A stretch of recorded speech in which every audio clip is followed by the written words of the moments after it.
Donald Trump en el centro del poder, María Corina Machado y el chavismo miden fuerzas en Washington. Maduro ante la justicia de Estados Unidos, inmunidad en disputa y pruebas en camino.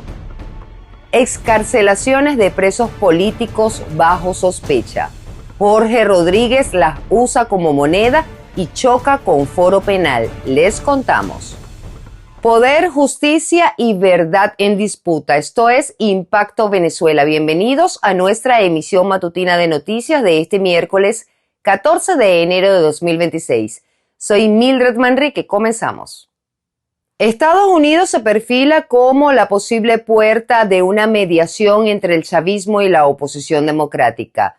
Mientras Donald Trump exhibe poder y control del tablero, María Corina Machado y Félix Plasencia podrían coincidir frente a un presidente decidido a cerrar el capítulo venezolano bajo sus propias reglas. Génesis Pérez con los detalles. Como si se tratara de una provocación, el mismo día en que la Premio Nobel de la Paz María Corina Machado cruza las puertas de la Casa Blanca, el gobierno encargado de Venezuela envía a su propio emisario a la capital estadounidense. 2 delegaciones, 2 proyectos y un solo árbitro, Donald Trump. La coincidencia no es diplomacia, es una pulseada abierta por el poder tras la captura de Nicolás Maduro. Mientras Machado busca reposicionarse como la alternativa democrática, encargada de la presidencia en Venezuela, mueve ficha con Félix Plasencia, un diplomático del núcleo duro del chavismo, para dejar claro que el control del Estado sigue en manos de quienes sobrevivieron a Maduro. Desde la operación militar del 3 de enero que sacó a Maduro del tablero y lo envió a Estados Unidos para enfrentar cargos por narcotráfico, el presidente de Estados Unidos, Donald Trump, ha sido explícito: no quiere desorden. But you have people, Democrats, they say, I don't know if we should have done Venezuela, I don't know. Anybody that says that hates our country, okay? That was as flawless an attack as there has ever been.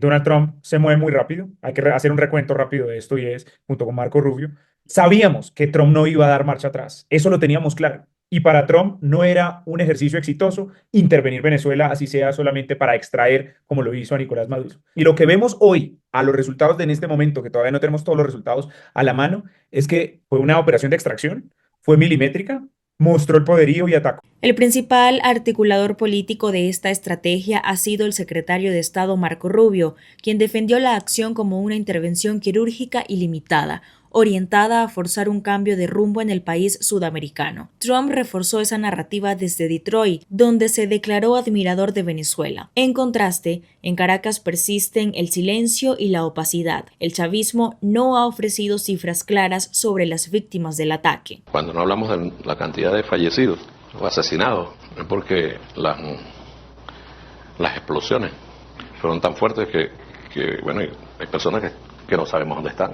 Por su parte, en un mensaje difundido por Nicolás Maduro Guerra, hijo del exmandatario, confían plenamente en Delcy Rodríguez para conducir esta nueva etapa del país. Que tienen la tranquilidad de conciencia y la fe puesta en Dios y en el pueblo de Venezuela. Que confían en Delcy y en el equipo que está al frente. Así, mientras Trump exhibe petróleo y poder, Rubio consolida su rol como operador clave de la estrategia estadounidense, y el chavismo apuesta por la continuidad bajo una nueva jefatura. Génesis Pérez para Impacto Venezuela. Interactuemos con la pregunta del día de Impacto Venezuela. De lunes a viernes la ubican en todas nuestras plataformas digitales. La de hoy es la siguiente. ¿Es un hecho que el presidente de Estados Unidos tiene cierta influencia en la política venezolana? Este jueves se espera una reunión confirmada con la Nobel de la Paz. Pero, ¿crees que Donald Trump mediará o impondrá condiciones entre María Corina Machado y el chavismo? Argumenta tu respuesta, los comentarios están a tu disposición, te leemos en la emisión estelar. La comparecencia de Nicolás Maduro ante la Corte del Distrito Sur de Nueva York el pasado 5 de enero abrió una fase judicial sin precedentes. Desde Caracas, el fiscal general Tarek William Saab busca frenar el proceso por inmunidad, pero en Estados Unidos ya contarían con pruebas que lo vinculan con redes de narcotráfico y organizaciones como Hezbollah y el ELN. Quique Frías nos amplía esta información. Nicolás Maduro, el líder del régimen venezolano, y su defensa intentan vender ante la Corte del Distrito Sur de Nueva York en Estados Unidos la detención por cargos de terrorismo como un supuesto secuestro de la administración de Donald Trump. Desde Caracas, el chavismo también activa sus argumentos, alegar inmunidad para frenar un juicio que continuará en marzo. La Constitución de la República Bolivariana de Venezuela establece, y quiero destacarlo de manera muy firme ante el mundo, la inmunidad del presidente, la cual no es solo una prerrogativa personal o individual. El argumento de la inmunidad es el primer punto de choque. Con la justicia estadounidense, la Corte del Distrito Sur de Nueva York debe determinar si Maduro puede escudarse en su antiguo cargo, que Estados Unidos no reconoce, o si las acusaciones por delitos graves anulan cualquier protección política. La pregunta es, ¿puede el reconocimiento de terceros afectar la actuación norteamericana? Yo creo que no. La actuación norteamericana, para los norteamericanos, Maduro no es presidente. Y al no ser presidente, carece de inmunidad. Y por ese motivo, actuaron como lo hicieron. Otra cosa es el tema soberanía, que no es el tema de discusión. En materia internacional, lo importante no es lo que tú digas que eres, sino cómo te reconoce cada país respecto de lo que tú dices. Si reconocen que eres presidente o no lo reconocen. La segunda comparecencia será clave. La Fiscalía estadounidense anticipa la presentación de cargos que incluyen tráfico, conspiración criminal y vínculos con organizaciones armadas como Hezbollah, ELN e Irán. La Fiscalía de Estados Unidos acusa a Nicolás Maduro de encabezar durante años una red de narcotráfico internacional que habría usado pasaportes diplomáticos, vuelos oficiales y cobertura estatal para enviar cocaína y mover dinero ilícito. El juicio contra Nicolás Maduro avanza y las pruebas marcarán el rumbo de un proceso que ya es histórico. Reportó para ustedes Quique Frías, Impacto Venezuela.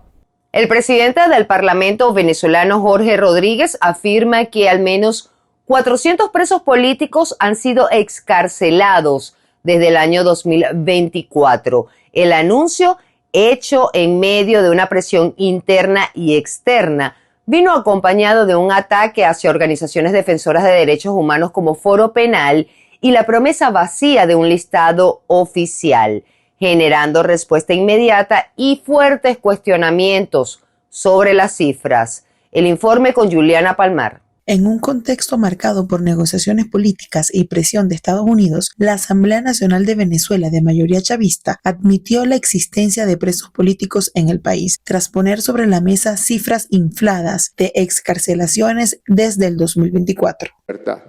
A la fecha van más de 400 personas excarceladas, las primeras 160 el 23 de diciembre del año 2024. Le dejo a su disposición la lista si así la quiere ver, ciudadano diputado. Jorge Rodríguez atacó a la Organización de Derechos Humanos que monitorean la situación de los detenidos, en especial a Foro Penal, a la que acusó de manejar información errónea y lucrarse con los casos, lo que generó respuestas críticas de estas ONG. Puede haber con respecto a quiénes han sido los excarcelados en este proceso particular que comenzó el 8 de enero de 2026, no derivan desde ningún punto de vista de lo que haya dicho o haya dejado de decir el Foro Penal.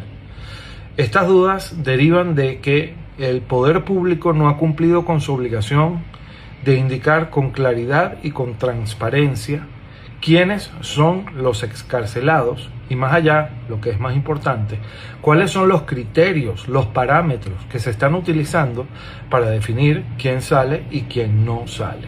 Según las ONG, solo entre 56 y 76 excarcelaciones han sido confirmadas recientemente, números que no concuerdan con la cifra del chavismo. ¿Está buscando el gobierno encargado sacar alguna ventaja de las liberaciones de presos políticos para facilitar negociaciones por Nicolás Maduro? No, yo no he visto que guarde relación el tema de los presos políticos los estén instrumentalizando para buscar alguna ventaja para Maduro. De hecho, yo estoy muy seguro que la mayoría, por lo menos quienes tienen el control ahorita, que son los hermanos Rodríguez, están mucho más cómodos sin Maduro porque saben que tienen interlocución, posibilidades de negociar, posibilidades de quedar de impunidad y posibilidades de, bueno, conseguir una salida a su situación, que no la tenían estando Maduro.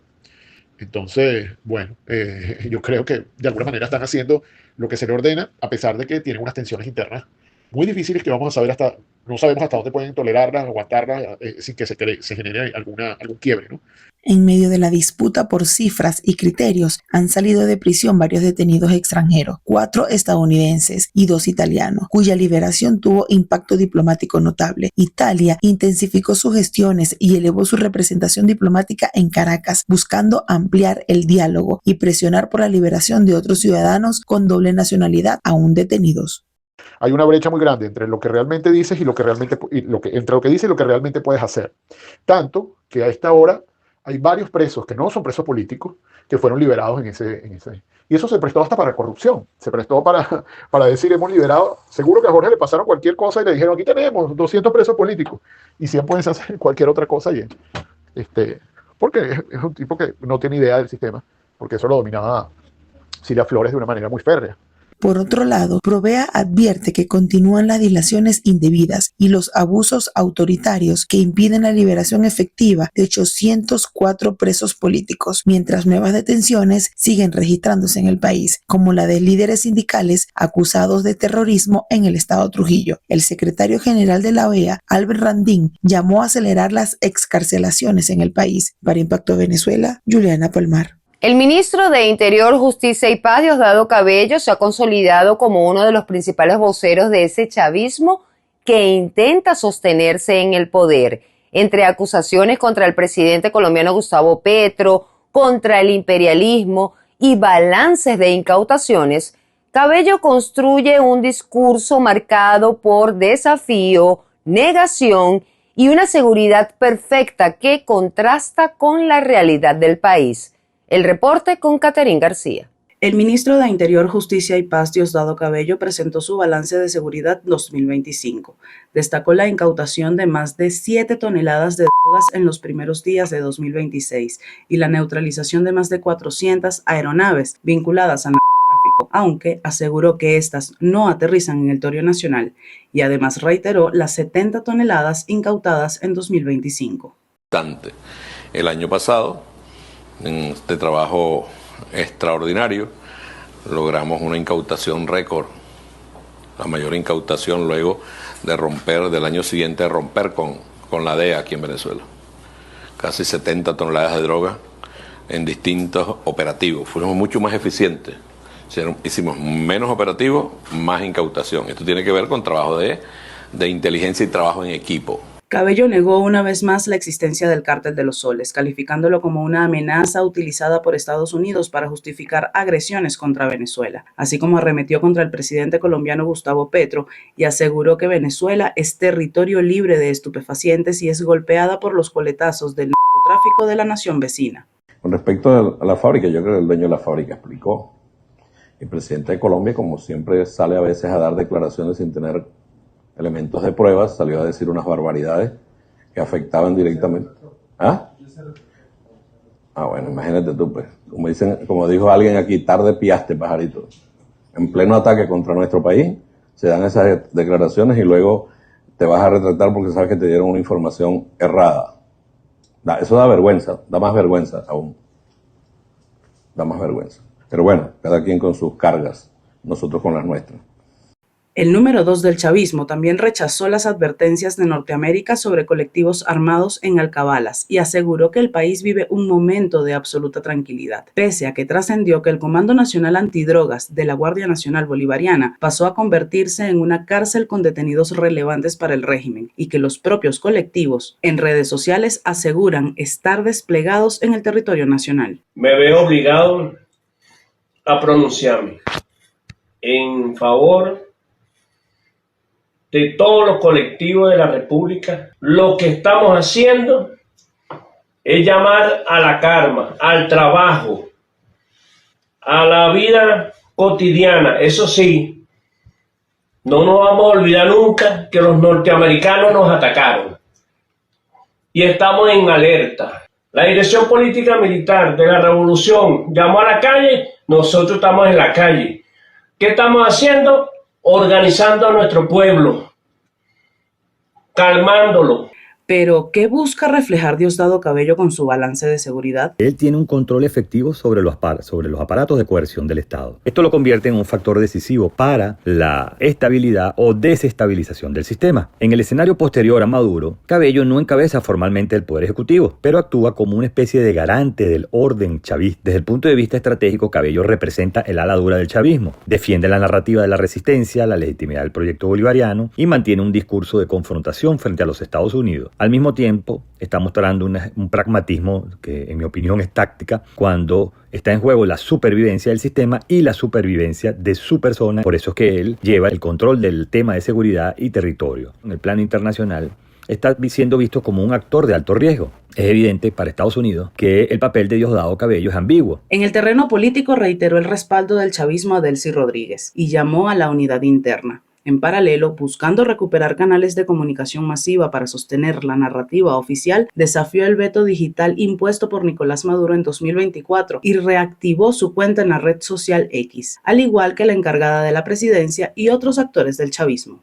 Rusia reclama activos, China se repliega y Estados Unidos mueve las reglas. El petróleo venezolano es un pulso de poder donde no todos tienen el mismo margen para resistir. Continuamos con María José Prado. La petrolera estatal rusa Razaruvesneft asegura que mantendrá el control total de sus activos en Venezuela y que seguirá produciendo crudo. Según su comunicado, esos activos son propiedad del Estado ruso, amparados por acuerdos bilaterales, las leyes venezolanas y el derecho internacional. Pero el contexto es otro. Estas declaraciones llegan después de los anuncios de Donald Trump sobre un mayor control estadounidense sobre el petróleo venezolano y en medio de un endurecimiento del bloqueo marítimo en el Caribe. Yo lo que creo que todo lo que está haciendo, de acuerdo a lo que él mismo lo dice, básicamente la idea de lo que está haciendo el gobierno de Norteamérica es precisamente para cortar la influencia rusa en China, en América Latina y sobre todo en Venezuela.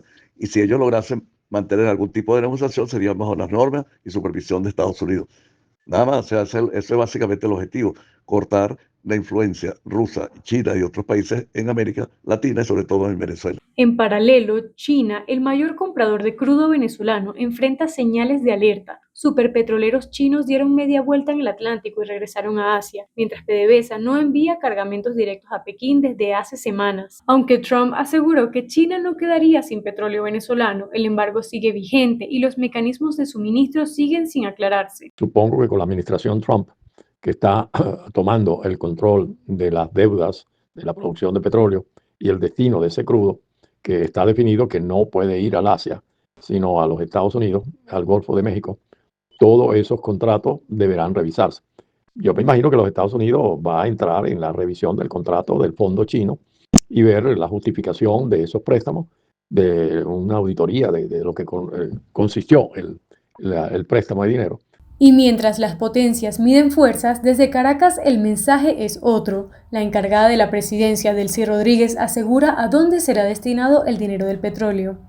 ¿Cómo vamos a atender este año 2026? Y el primer compromiso, cada dólar que ingrese a Venezuela de nuestra industria petrolera y gasífera irá destinada a atender los requerimientos de salud del pueblo venezolano. Así, el petróleo venezolano se mueve entre promesas internas y decisiones externas, en un escenario donde el poder sobre los barriles sigue definiéndose fuera del país. Pasamos a nuestra cápsula informativa Impacto en 60 segundos. No se despeguen de nuestra pantalla. Crisis en Venezuela frena audiencias para migrantes enviados al CECOT. El presidente de Estados Unidos, Donald Trump, afirmó que la crisis en Venezuela hace inviable revisar las deportaciones de migrantes enviados a una prisión en El Salvador y luego trasladados a Caracas.